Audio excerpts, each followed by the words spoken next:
সুমাস কিচেনে সবাইকে স্বাগতম। আজকে তৈরি করব খুব পরিচিত একটি স্ন্যাক্স আইটেম ডাল পুরি। এই ডাল পুরি বানিয়ে কী করে ফ্রিজে সংরক্ষণ করা যায় প্রায় 3 মাসের মতো, সেই পদ্ধতি সহ রেসিপিটি নিয়ে এসেছি। চলুন শুরু করা যাক। প্রথমে আমি আধা কাপ মুসুরির ডালকে ভালো করে ধুয়ে পানিটা ঝরিয়ে নিচ্ছি। এবারে ধুয়ে পানি ঝরিয়ে নেওয়া মুসুরির ডালটাকে দিয়ে দিচ্ছি যেই পাতিলে রান্না করব সেই পাতিলে। এর সাথে দিয়ে দিচ্ছি মিহি কুচি করে কাটা 2 টেবিল চামচ পরিমাণে পেঁয়াজ, দিচ্ছি মিহি কুচি করে কাটা রসুন হাফ চা চামচ, একটি কাঁচামরিচ মিহি কুচি, এরপর দিচ্ছি হাফ চা চামচ ভাজা ধনিয়ার গুঁড়ো, ভাজা জিরের গুঁড়ো হাফ চা চামচ, ভাজা মরিচ গুঁড়ো হাফ চা চামচ, দিচ্ছি হাফ চা চামচ চাট মশলা, দিচ্ছি 1/4 চা চামচ লবণ এবং 1 কাপ পানি। নেড়ে সব কিছু ভালো করে মিশিয়ে নিয়ে ঢাকা দিয়ে লো আঁচে চুলায় বসিয়ে দিচ্ছি প্রায় 20 মিনিটের জন্য। মাঝে মাঝে ডালের ঢাকনা খুলে ডালটাকে একটু নেড়ে দিচ্ছি যাতে নিচের দিকে না লেগে যায় এবং ডালটা সমানভাবে সেদ্ধ হয় সেই জন্য।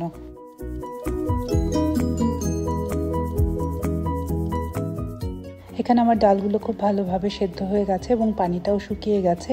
এবারে এর সাথে আমি দিয়ে দিচ্ছি 2 টেবিল চামচ পরিমাণে ধনেপাতা কুচি, দিয়ে একটু নেড়ে মিলিয়ে নিয়ে চুলো বন্ধ করে ডালটাকে রেখে দিচ্ছি এই ফ্রাই প্যানের উপরে।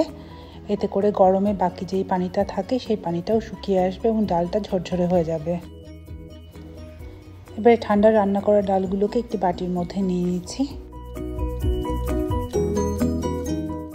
পুরির ডোটা বানানোর জন্য বড় একটি বলে নিয়ে নিচ্ছি 2 কাপ পরিমাণে ময়দা, তার সাথে দিচ্ছি হাফ চা চামচ পরিমাণে লবণ, দিয়ে লবণ আর ময়দাটাকে একটু নেড়ে মিলিয়ে নিচ্ছি। এরপরে এর মধ্যে দিয়ে দিচ্ছি 3 টেবিল চামচ পরিমাণে তেল। তেল আর ময়দাটাকে খুব ভালোভাবে মাখিয়ে নিতে হবে প্রায় 2-3 মিনিটের মতো। আর এই তেল ময়দা খুব ভালোভাবে মিশেছে কি না সেটা বুঝতে ময়দাটাকে হাতে করে মুঠো করে নিলে যদি এটা মুঠো দলা বেঁধে যায় এবং দলাটাকে খুব সহজে ভেঙে ফেলা যায় তাহলে বুঝতে হবে এই ময়দা মাখানোটা পারফেক্ট হয়ে গেছে।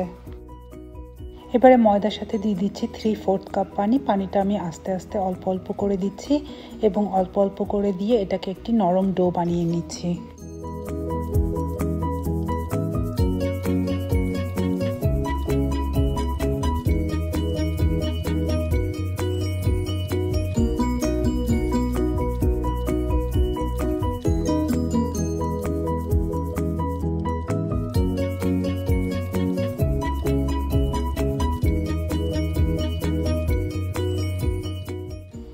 ডোটাকে খুব ভালোভাবে মাখিয়ে নিতে হবে প্রায় 7-8 মিনিটের মতো।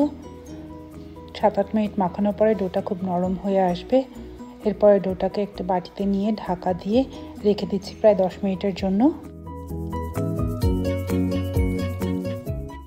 10 মিনিট পরে ঢাকনা খুলে ডোগুলোকে ছোট ছোট টুকরো করে নিচ্ছি, বা যে সাইজে আপনি পুরিটা করতে চান সেই সাইজের করে নিচ্ছি।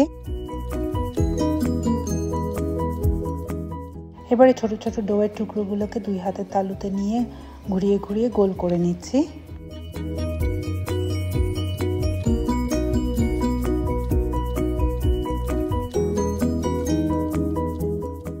গোল করে রাখা ডো থেকে একটি করে ডো নিয়ে একটু মোটা করে বেলে নিয়ে তার সাথে রান্না করে রাখা ডালের পুরটা প্রায় 1 চামচ করে দিয়ে দিচ্ছি। দিয়ে ওপর থেকে মুখটাকে খুব ভালো করে বন্ধ করতে হবে, বন্ধ করে একটু ঘুরিয়ে পেঁচিয়ে দিতে হবে। যেই পাশটা পেঁচিয়ে বন্ধ করেছি সেই পাশটা নিচের দিকে রাখতে হবে। ওপর থেকে একটু তেল লাগিয়ে দিচ্ছি। তেল লাগিয়ে ডোগুলোকে খুব ভালো করে মাখিয়ে নিচ্ছি, নিয়ে এগুলোকে তুলে একটি বাটির মধ্যে ঢাকা দিয়ে রেখে দিচ্ছি এবং বাকি ডোগুলোতেও ডালটা একইভাবে ভরে নিচ্ছি। ডোয়ের মধ্যে পুর ভরা হয়ে গেলে কিছুটা সময় ঢেকে রেখে দিতে হবে, তা নইলে পরে সাথে সাথে এটাকে পুরি বানাতে গেলে ভেতরে ডালগুলো বেরিয়ে আসবে অথবা ওপরে জোড়াটা খুলে যাবে। এই জন্য বেস্ট হয় প্রথমে সবগুলো ডোয়ের ভেতরে পুরটা ঢুকিয়ে তারপরে পুরিটা বানানো। পুরিটা বেলে নেবার সময় যেই পাশটা মুখ বন্ধ করেছি সেই পাশটা ওপর দিকে রেখে বেলে নিতে হবে এবং এটাকে খুব আলতো হাতে বেলতে হবে। খুব জোরে চাপাচাপি করলে পুরির ভেতরে ডালগুলো বেরিয়ে আসবে। আপনি যদি ডিপ ফ্রিজে রেখে পুরিগুলোকে সংরক্ষণ করতে যান তাহলে একটি পুরি বানিয়ে তার উপরে একটি করে প্লাস্টিক দিয়ে তারপরে এটাকে যে কোনো একটি জিপলক ব্যাগ অথবা এয়ারটাইট কন্টেনারের মধ্যে ভরে ডিপ ফ্রিজে রেখে দিতে পারেন। এটাকে প্রায় 3 মাসের মতো সংরক্ষণ করা যাবে এবং যখন প্রয়োজন তখন বের করে একটু থক করে ভেজে নিলেই হবে।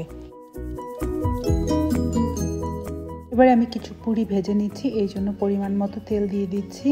তেলটা খুব ভালোভাবে গরম হয়ে গেলে তার মধ্যে পুরিটা দিয়ে দিচ্ছি। পুরিটা দিয়ে সাথে সাথে খুব নাড়তে হবে চারিপাশ থেকে। এই অবস্থাতে আমার চুলার আঁচটা রয়েছে মিডিয়ামে। প্রায় 1 মিনিটের মতো একটা পাশ ভাজা হয়ে গেলে পুরিটাকে উল্টে দিচ্ছি, অথবা যতক্ষণ পর্যন্ত না হালকা বাদামি রং আসে ততক্ষণ পর্যন্ত একটি পাশ করে ভেজে নিচ্ছি। সম্পূর্ণ পুরিটা ভাজতে আমার সময় লেগেছে প্রায় 2 মিনিট। চারিপাশটা হালকা বাদামি রং চলে আসলে তুলে নিচ্ছি। একইভাবে বাকি পুরিগুলো আমি ভেজে নিচ্ছি। আশা করছি আমার এই রেসিপিগুলো আপনাদের ভালো লাগবে। আর আমার রেসিপিগুলো ভালো লাগলে আমার চ্যানেলটিকে লাইক, শেয়ার এবং সাবস্ক্রাইব করবেন। কোনো প্রশ্ন থাকলে অবশ্যই কমেন্ট করে জানাবেন। ধন্যবাদ সবাইকে আমার চ্যানেলটি দেখার জন্য। আবার দেখা হবে নতুন কোনো রান্না নিয়ে সুমাস কিচেনে। ততক্ষণ সবাই ভালো থাকবেন। ধন্যবাদ।